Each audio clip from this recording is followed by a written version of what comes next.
Good morning. My talk today is titled East Meets West. And we're going to take a quick look at some Eastern thoughts and traditions that align with our teaching here in the West. And to that end, I thought I would kickstart things by doing a comparative prayer. The original prayer, or actually it's 9 prayers, were composed by the Vietnamese Zen Buddhist monk, Thich Nhat Hanh. And what I'm going to do, he does a prayer or an affirmation for himself, and then for his community, and by extension, the world. And then I'm going to follow up those 2 thoughts with the way that the science of mind would affirm that particular truth. So, I invite you to get very comfortable in your seat. Just relax. Take a deep breath or 2. Close your eyes, shut out any distractions, and let's spend these next few moments knowing the truth together.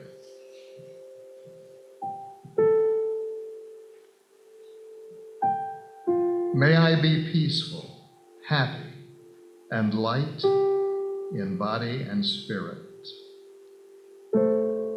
May you be peaceful, happy, and light in body and spirit. We are peaceful, happy, and light in body and spirit. May I be free from injury. May I live in safety. May you be free from injury. May you live in safety. I am free from injury, and I am free to live in safety. May I be free from disturbance, fear, anxiety, and worry. May you be free from disturbance, fear, anxiety, and worry.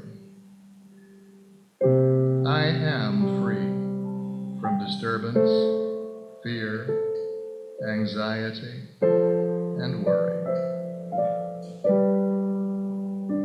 May I learn to look at myself with the eyes of understanding and love. May you learn to look at yourself with the eyes of understanding and love. I now look at myself with the eyes of understanding and love. May I be able to recognize and touch the seeds of joy and happiness in myself. May you be able to recognize and touch the seeds of joy and happiness in yourself. I now recognize and touch the seeds of joy and happiness in me. May I learn to identify and see the sources of anger, craving, and delusion in myself. May you learn to identify and see the sources of anger, craving, and delusion in yourself. I now identify and see the sources of anger, craving, and delusion in myself. May I know how to nourish the seeds of joy in myself every day. May you know how to nourish the seeds of joy in yourself every day. I now know how to nourish the seeds of joy in myself every day. May I be able to live fresh and free. May you be able to live fresh and free. I am now able to live fresh and free. May I be free free from attachment, but not be indifferent. May you be free from attachment, but not be indifferent. I am free from attachment, but I am not indifferent. I am sensitive to the needs and wants of myself and of my fellow beings. I give thanks to Spirit, and I let this knowing go by saying, and so it is.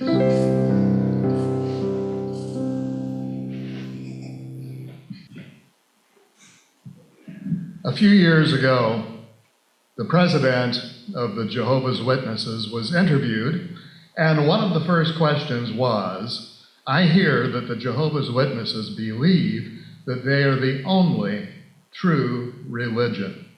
Do you really believe that? And the answer was, of course we believe we're the only true religion. If we thought somebody else had the truth, we wouldn't have bothered to start our movement. And it's hard to argue with that. At this very moment, there are millions of people in this country attending all kinds of churches who are teaching all kinds of things.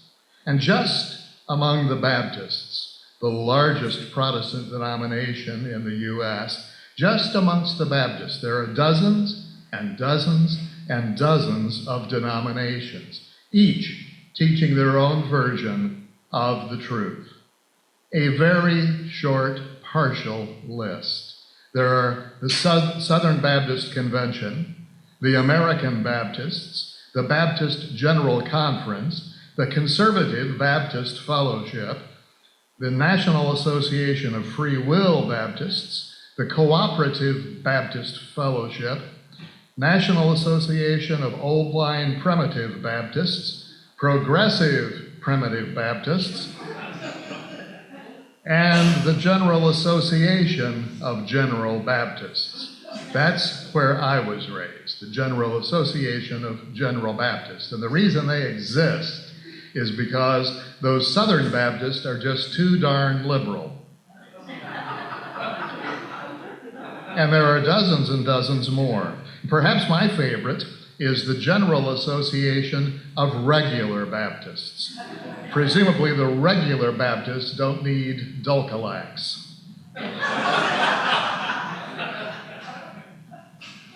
There are 5 major branches of Catholicism and several independent groups that are subsets of that.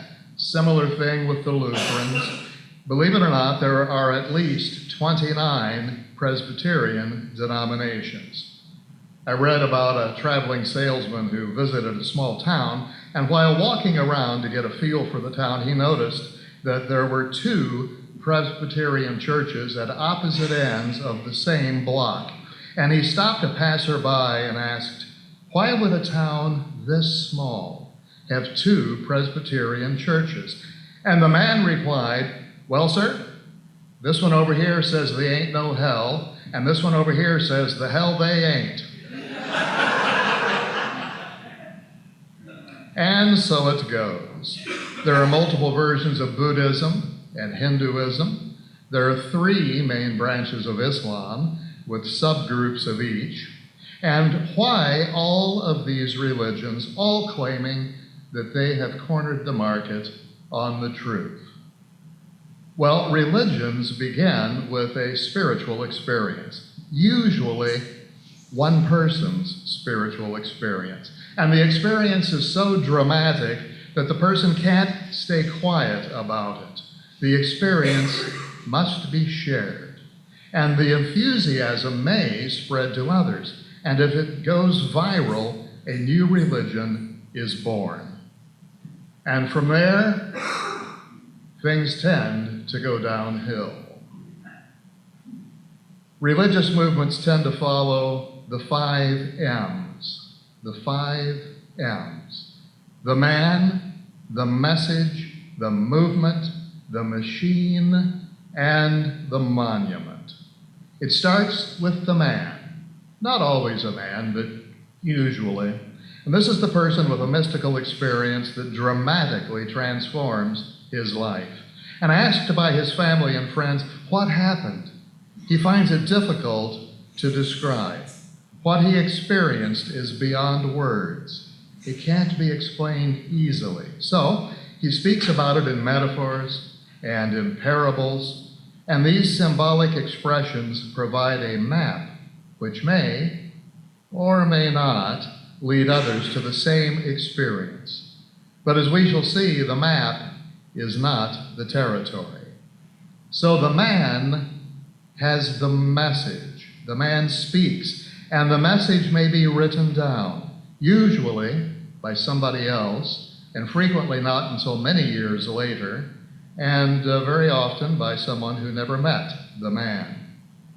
The man was trying to point to an authentic spiritual experience, but his followers started worshiping the man and the book instead of seeking the experience. It's been said that Jesus pointed the way, and we've spent the last 2,000 years studying his finger. Well, don't confuse the map with the territory. The message is just the map, a guide that may lead you to your own spiritual experience. The words, the book, are not sacred. The experience is. Look at it this way.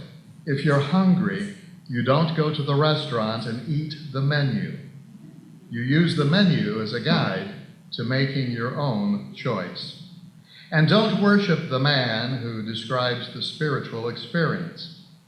Your only way of experiencing your source is through you, the I am. The great spiritual leaders are meant to be great examples, not great exceptions. You can't build your life on someone else's spiritual experience.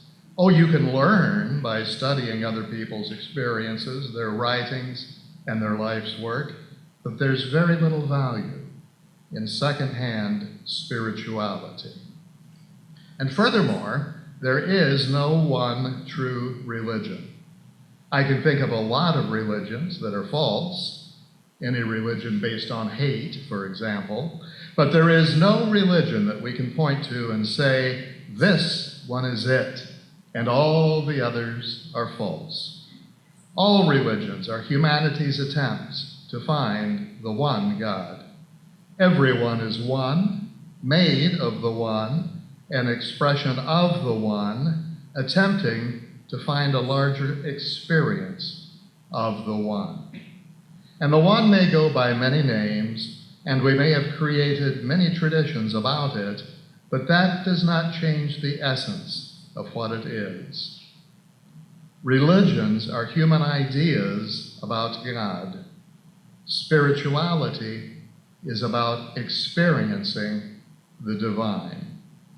So, it's true to say that there's only one way to find God, through your inner self, but there are any number of ways you might choose to do that. And remember that there's no one who ever walked the face of this earth who was more spiritual than you are. There have been a great many spiritual teachers, but the true lights have not promoted themselves. They've tried to teach in such a way as to promote you. Their mission was to assist you in your journey to yourself. The true teachers are all about empowering everyone. So we have the man and the message, and then we have the movement. The man attracts followers who view him as the master, and they too perhaps have been transformed by the message. And they want to help spread the good news, to capture his words for posterity. How can they ensure that the teaching will grow and survive? And the answer is the machine. And unfortunately, unlike the master, the machine decides to spread the teaching not through personal spiritual experience, but through rules and regulations. And they set up doctrines and dogmas and creeds and rituals, and disciples become bureaucrats, and they expect everyone to stick to their version of the master's message. They develop theology. They get historical facts and myths and metaphors all mixed up, and they declare it all to be sacred scripture. They develop theology. Stories that were meant to make a point are declared to be actual events. Holy people are ordained. Hierarchies are set up. Followers are told how to live and what to think. And the machine may acquire great political and economic power. The religion becomes a means to perpetuate power rather than to facilitate spiritual experience. The man, the message, the movement, the machine, and not long after the machine is established, we arrive at the monument or the mausoleum. Once the movement becomes a machine, it loses its spiritual spark. It becomes a mere shell of what the master intended. Churches and temples become beautiful museums, nice places to visit occasionally, especially on special occasions like holidays, weddings, and funerals. And belonging to one of these museums is a nice, respectable thing to do. But it doesn't have much to offer in the way of personal power.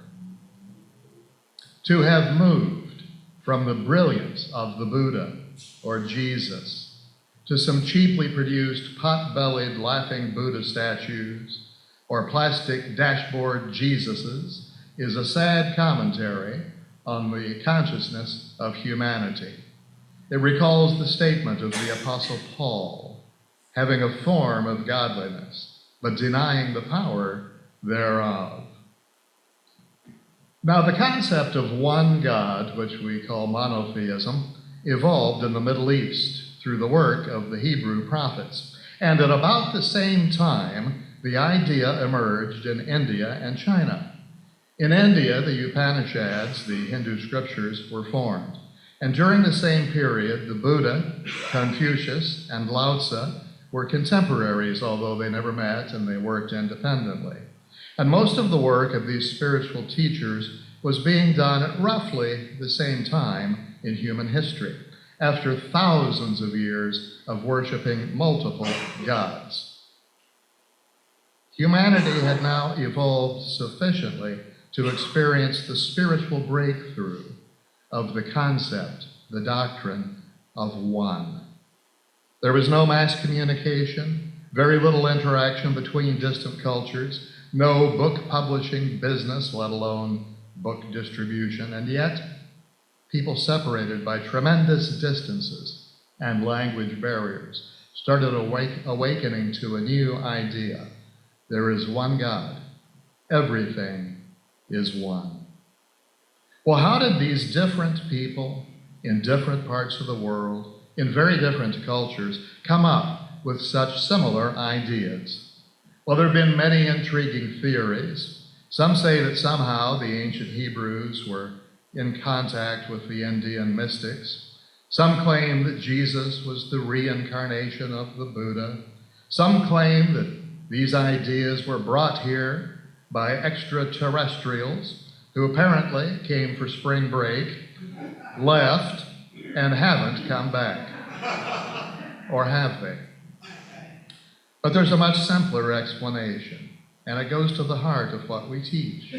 There's only one mind, and every person who has ever lived was or is an individual manifestation of that one mind.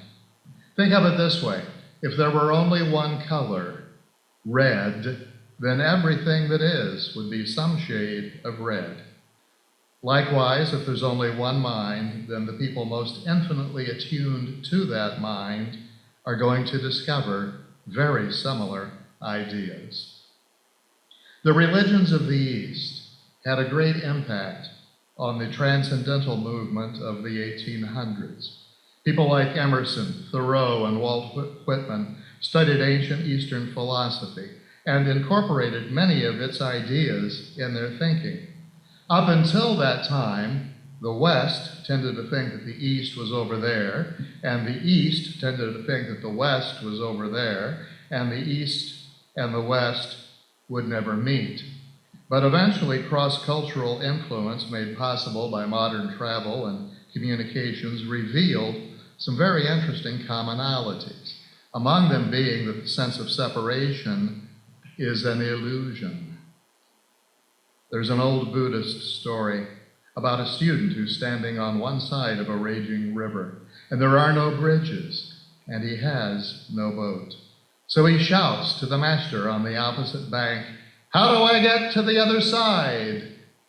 And the master shouts back, "You are on the other side." Well, there's no time this morning to adequately cover the religions of the East. I'm simply going to look at some of the basic concepts of Hinduism and Buddhism and see how they stack up against science of mind ideas. We tend to think of Eastern spirituality as something sort of exotic and perhaps even weird, but as we will see, it can be very practical. So we began with Hinduism, one of the oldest religions on earth. The word Hinduism literally means the belief of the people of India. The earliest known scriptures in human history are the Rig Veda, a collection of 1,028 hymns to 33 different gods. Sounds like a lot of work, but they're actually very joyous songs. Starting around 500 BC, the Upanishads began to turn Hinduism into a monotheistic pantheism, which means the belief that Brahman was the one god out of which all other gods and all creatures emanate. The Hindu religion starts with an intriguing proposition. You can have what you want. You can have what you want. And that begs the question, what do you want? Well, Hindus believe that there are 4 desires in life, and that they constitute a 4-fold path to spiritual maturity. First, we want pleasure or happiness, and we wish to avoid pain. But as we travel our path, we learn that to obtain lasting pleasure, we must learn the art of delayed gratification. And we also learn that the greatest pleasure is derived from our own creative efforts, and that true pleasure is never experienced when violating basic rules of morality. We learn to seek what we want without hurting someone else. And we also learn that pleasure is not the ultimate aim of life. But to learn all these things, we must first experiment with the various ways to achieve happiness. And so we go to the second level. We want to be noticed. This is a desire for success, wealth, fame, and power. We need to pursue these to learn that they don't bring lasting satisfaction or the stability which can be found in spiritual truth. Nothing, though, can be gained by trying to repress our search for pleasure or success, or by pretending that we don't want them. There's nothing wrong with them, but there's more to life, and our spiritual path should take us to the more. And that brings us to the third level. We want to serve. After realizing that we can't find total fulfillment through pleasure or success, we turn to helping others. And this desire is a gift that we discover within ourselves and share with society. But then we discover that serving and helping others, as wonderful as that is, does not automatically produce fulfillment. And so we seek things on the fourth level, which is the level of liberation, wisdom, joy, and infinite awareness. We are more than a body, more than our personality, more than pleasure, success, or service.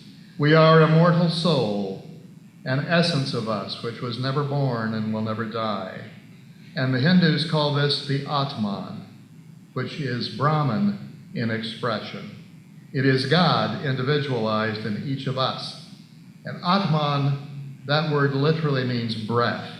And we can compare that to the Hebrew story of creation in which God breathed into Adam, and Adam became a living soul. Now, the reason it's so hard to find the Atman is because it's cleverly hidden. We are like a king who, suffering from amnesia, wanders about his kingdom in rags, not knowing who he really is. So the essence of the Hindu path is the discovery of the self. As we used to say in religious science, awakening humanity to its spiritual magnificence. And the attributes of Brahman, the One, are being, awareness, and bliss. And it's personal as well as impersonal, and it's the principle of unity in the universe, the source of all things, the thread by which this world and all beings are held together. Hinduism does not claim a monopoly on truth. They say that to claim that one religion is the only truth would be like saying God can be found in this room, but not in the next. And this is a famous Hindu precept as well. The various religions are but the different languages through which God has spoken to the human heart. And so we move on to Buddhism. Siddhartha Gautama, about 560 BC, found the existing philosophy of his place and time in three paths that were said to lead to enlightenment. And the first path was the way of the yogi, the way of the mind. And this was an intellectual approach to life, but it didn't consider the body or the emotions. No matter how clear our intellect is, if our emotions and or our body are out of control, we cannot achieve enlightenment. And so there was a second path, the way of the monk, or the way of the heart. By developing absolute faith in the grace of God, the emotions are brought under control. Unconditional love of God leads to unconditional love of all people. But the physical body and the thinking process may remain undeveloped. The third path is the way of the fakir, or the struggle with the physical body. This is a long, difficult way. It's enlightenment through denying the body, through fasting, through torturing the body, like lying on a bed of nails, etc. And even if the fakir can survive all things to which he subjects his body, he will still not have developed his mind or emotions. So Siddhartha Gautama became the Buddha in a moment of enlightenment, a moment in which he discovered a fourth way, to combine the wisdom of the head, the compassion of the heart, and the action of the body, working in all three areas simultaneously. That is, we are energy beings, we are thinking energy, we are feeling energy, we are physical energy. And we're to bring all of these into balance and into harmony. And so the Buddha developed what he called the Eightfold Path. The first, right association, hang out with the right people. Secondly, right knowledge. We must be rational about life. We must develop a rational blueprint for our path. Third is right aspiration. We must be passionate about our blueprint. Fourth is right mindfulness. We must watch what we think. Thousands of years before anyone ever heard of Ernest Holmes, the Buddha said, all that we are is a result of all that we have thought.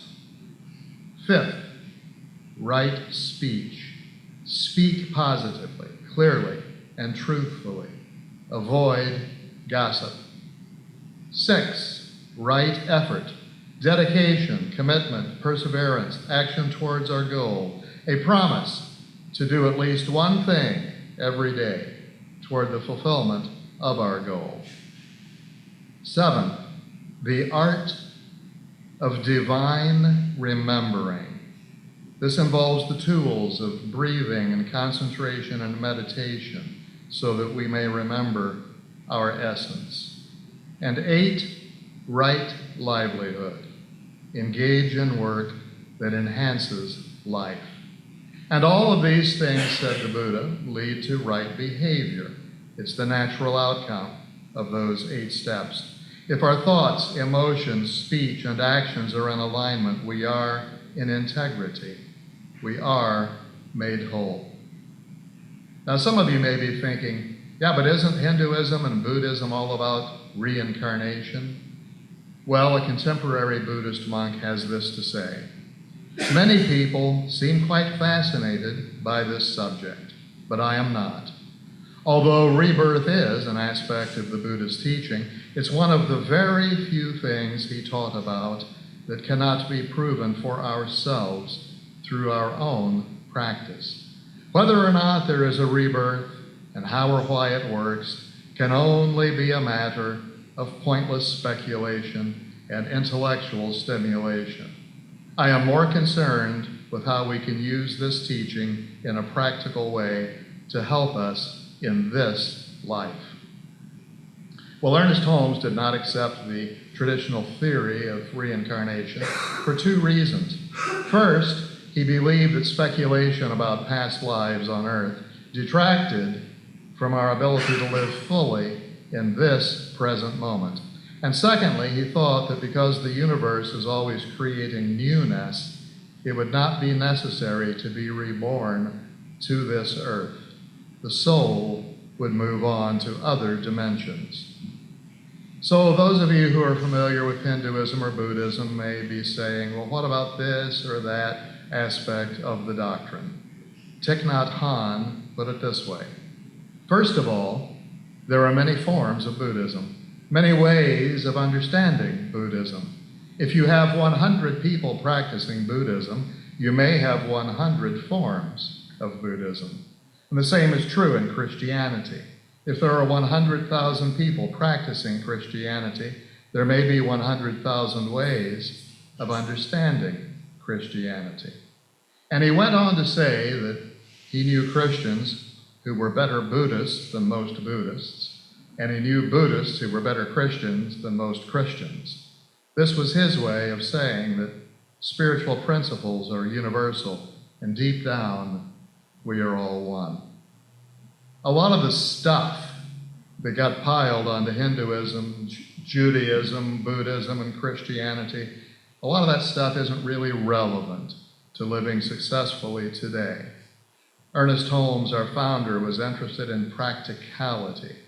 He said the science of mind is a correlation of the revelations of religion, the opinions of philosophy, and the discoveries of science applied to the needs and aspirations of humankind. He wasn't thrilled or interested in the frills or embroideries that were added to the great religions over time. He was interested in what works right now. If it wasn't practical, he didn't spend much time on it. There's another old Buddhist story which says that 3 Zen students were comparing their masters. And one student said, "My teacher is the best. He can go for days without eating." And the second student said, "My teacher has so much self-control, he can go for days without sleep." And the third student said, "My teacher is so wise that he eats when he's hungry and sleeps when he's tired." Another contemporary Buddhist monk writes, "I am not holier than thou. I'm nobody's guru but my own."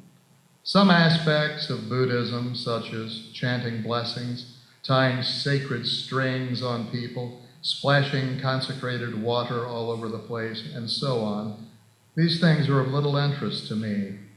The Buddha is dead, and has been for more than 2,500 years. He was a man, an extraordinary man, but just a man. He pointed the way, but he said that it was up to each of us to make the effort ourselves, just as he did. There are many paths that we can take to a deeper connection with Spirit. Which one is best? I'm going to tell you, so listen very closely. The best path is the one to which we commit with all our heart, all our mind, and all of our soul, a commitment so strong that we will not give up, let up, or shut up until we are lifted up. Our I am nature, our Atman nature, our Christ nature, our Buddhist nature is already within us.